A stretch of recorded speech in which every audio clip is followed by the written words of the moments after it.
नमस्कार मित्रों। दुनिया भर में इस समय बहुत से लोग इस्लाम छोड़ते नजर आ रहे हैं। ऐसा वे किसी लालच से नहीं कर रहे हैं, किसी डर से भी नहीं कर रहे हैं, बल्कि डर पर विजय पाकर कर रहे हैं। अपनी इच्छा की स्वतंत्रता में फ्री विल का उपयोग करके कर रहे हैं। किस किस का नाम लूं, लिस्ट बहुत लंबी है। इनमें से कुछ लोग ऐसे हैं जो सनातन की ओर लौट रहे हैं, कुछ शायद क्रिश्चियनिटी की ओर भी गए हैं, लेकिन जहां तक मैं समझता हूं अधिकतर एक्स मुस्लिम या तो स्वयं को नास्तिक कहते हैं या संशयवादी। संशयवादी मतलब वे समझ नहीं पा रहे हैं कि ईश्वर है या नहीं। कुछ को मैंने ये भी कहते सुना है कि हिंदू धर्म के प्रति उनकी जिज्ञासा तो है, लेकिन पता नहीं क्यों इसमें आने के बारे में अभी वे सोच नहीं पाए हैं। शायद वे समझना चाहते हैं कि हिंदू धर्म में ऐसा क्या अच्छा है कि इसमें आया जाए। तो दोस्तों, खास करके मेरे एक्स मुस्लिम मित्रों,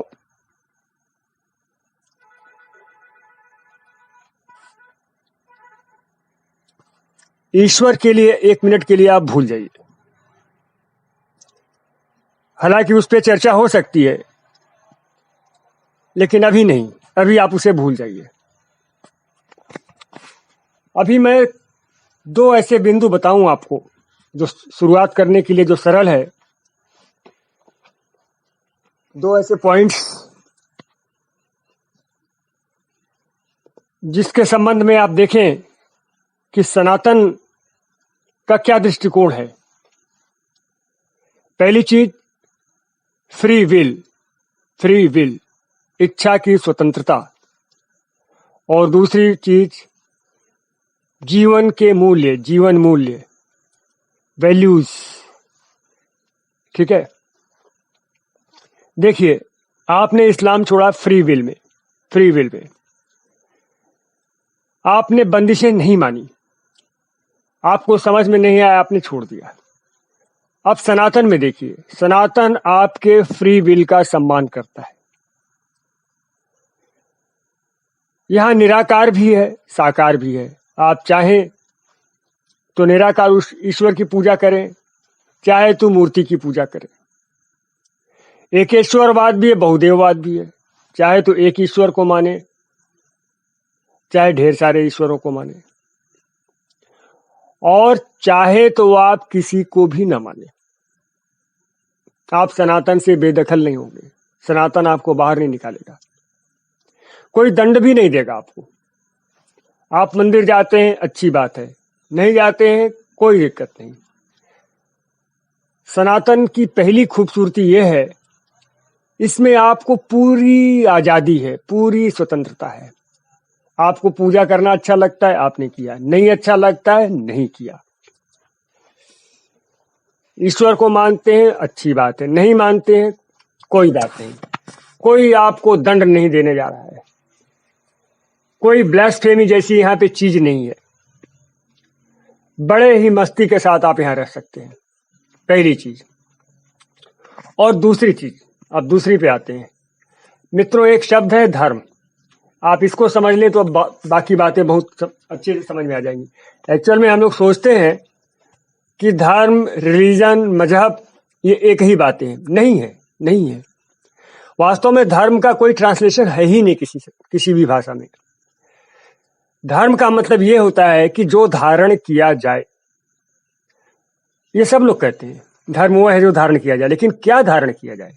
क्या धारण किया जाए, इस पर मैंने तो नहीं सुना किसी ने बात किया। देखिए, मैं आपको बताता हूं, एक उदाहरण से मैं आपको समझाता हूं। सूर्य का धर्म क्या है? सूर्य का धर्म है रोशनी देना, प्रकाश देना। अब ये प्रकाश देने के लिए सूर्य को कोई ट्रेनिंग नहीं करनी पड़ती, कोई ट्रेनिंग नहीं करनी पड़ती, कोई मजहब नहीं पकड़ना पड़ता, किसी ईश्वर की पूजा भी नहीं करनी पड़ती है। आप समझिए बात को। कोई उसकी जोर जबरदस्ती भी नहीं, कोई उसका लालच भी नहीं, कोई डर भी नहीं है, लेकिन वो ऐसा कर रहा है। वो करने के लिए वो करेगा ही करेगा ऐसा। क्यों? क्योंकि ये उसका धर्म है, ये उसका धर्म है। धर्म का मतलब अब आप समझ गए ना, धर्म क्या है। धर्म एक इनहेरेंट क्वालिटी है, एक ऐसी चीज जो आपके भीतर है, एक ऐसी विशेषता जो आपके भीतर है, जिसे आप सीखते नहीं है, जिसे आप सीखते नहीं है। और थोड़े उदाहरण से समझिए। आग का क्या धर्म है? जलाना। गर्म होती है आग, हमेशा गर्म होती है, जलाती है चीजों को, ठीक है। आग रोशनी भी देती है लेकिन जलाती भी है। ये उसका धर्म है, ये उसका धर्म है। पानी की क्या विशेषता है? वो आपकी प्यास बुझाएगी, ये उसकी विशेषता है, ये उसका धर्म है। पूरी सृष्टि में हर एक प्रकृति के एक एक अवयव का, एक एक पशु पक्षी, एक एक प्राणी का, चर का, अचर का, सबका धर्म है। सब अपने धर्म में बंधे हुए हैं। धरती का धर्म है, धरती भी धारण करती है, इसीलिए उसको धरती कहते हैं, क्योंकि वो धारण करती है, धारित्री हो, धारण करने वाली है। धरती आपको धारण करती है, हम सबको धारण करती है। अगर वो धारण नहीं करे तो हमारा अस्तित्व कैसे रहेगा? आप सोचिए।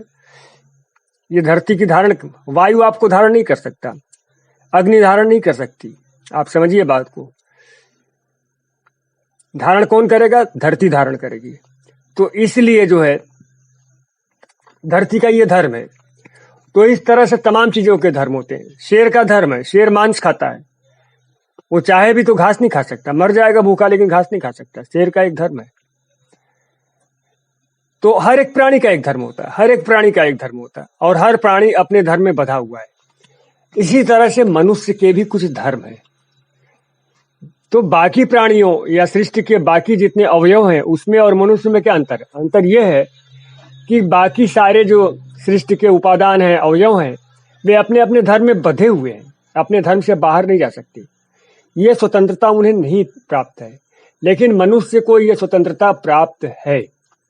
वो चाहे तो अपने धर्म में रहे, चाहे तो न रहे। हालांकि जब वो पैदा होता है, जब उसका जन्म होता है, तो सामान्यतया वो अपने धर्म के साथ पैदा होता है। लेकिन धीरे धीरे उसकी जब कंडीशनिंग की जाती है तो अपने धर्म से बाहर हो जाता है। मैं थोड़ा और सरल ढंग से बताता हूं आपको। देखिए, एक बच्चा पैदा होता है, छोटा बच्चा पैदा होने के साथ रोता है। दुनिया के सारे बच्चे, हिंदू के हों, मुसलमान के हों, सिख के हों, ईसाई के हों, गोरे हों, काले हों, भारत के हों, पाकिस्तान के हों, अमेरिका के हों, वो सब रोते हैं, पैदा होने के बाद रोते हैं।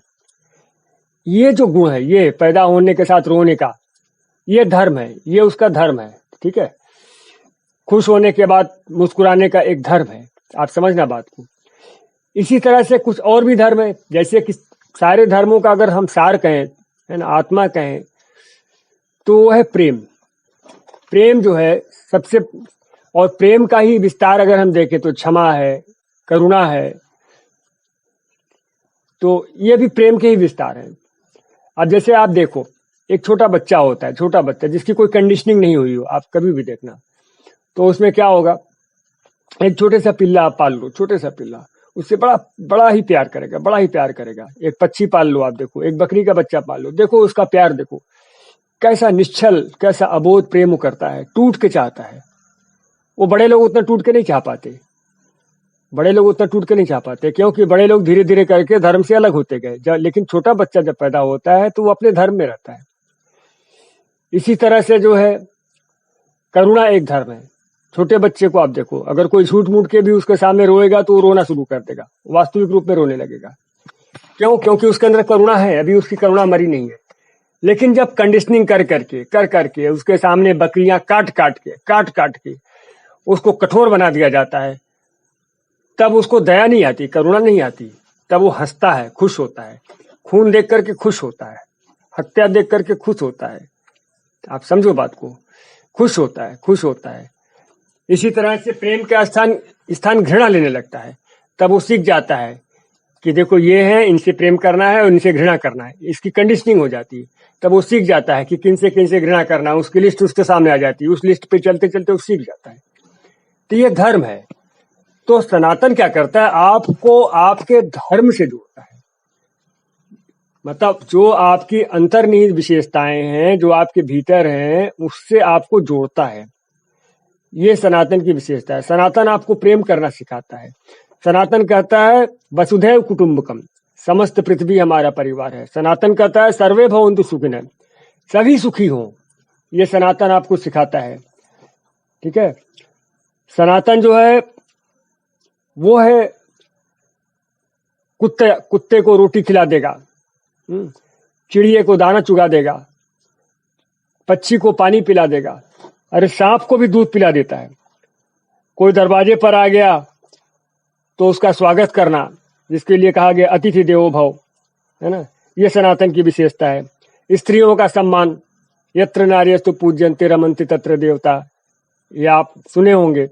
स्त्रियों का सम्मान, अगर पत्नी है तो उसे गृह लक्ष्मी कहा जाता है। ये नहीं कहा जाता कि खेती है, ये कंसेप्ट नहीं है यहाँ पे। उसे गृह लक्ष्मी कहा जाता है, सम्मान है। अर्धांगिनी कहा जाता है, अर्धांगिनी कहा जाता है, माने पति का आधा अंग कहा जाता है। तो ये जो प्रतिष्ठा है स्त्री का, एक सम्मान है, ये सनातन में है। शांति का संदेश सनातन में है। शांति शांति, आप देखना, आप वनस्पतियों की शांति, इनकी शांति, उनकी शांति। सनातन आपको हिंसा नहीं सिखाता, शांति का संदेश, शांति का संदेश सनातन में है।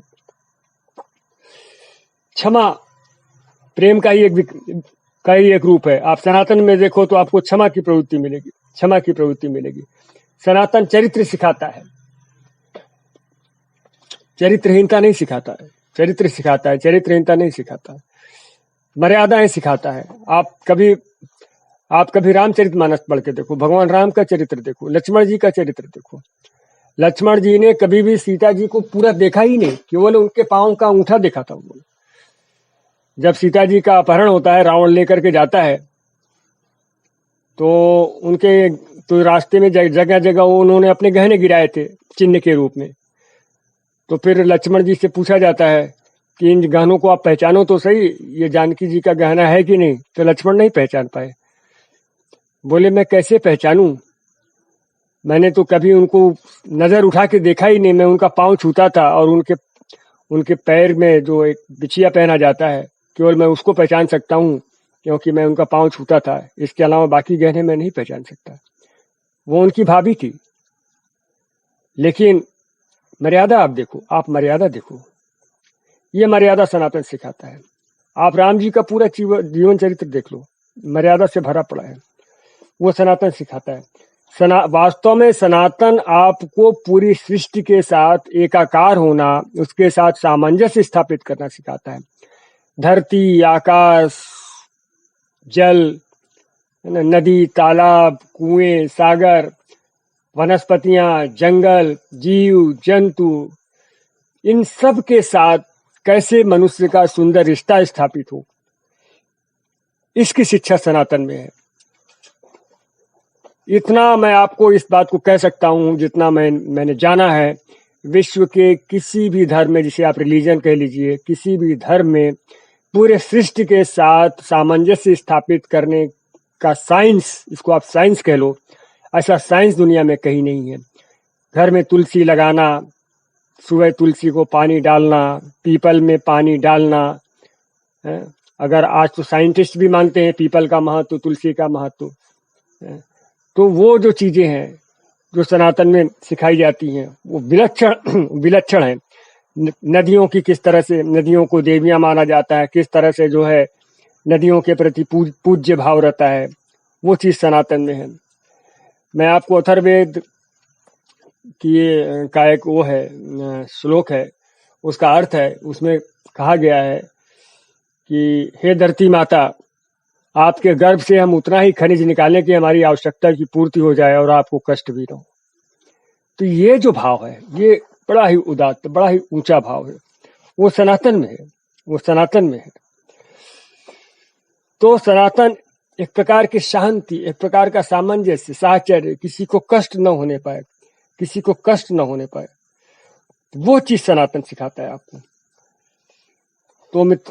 तो मित्रों, 2 पॉइंट्स पे चर्चा बहुत लंबी हो सकती है, घंटों दिनों चल सकती है। मैं बोल रहा हूँ ना, घंटों और दिनों चल सकती है।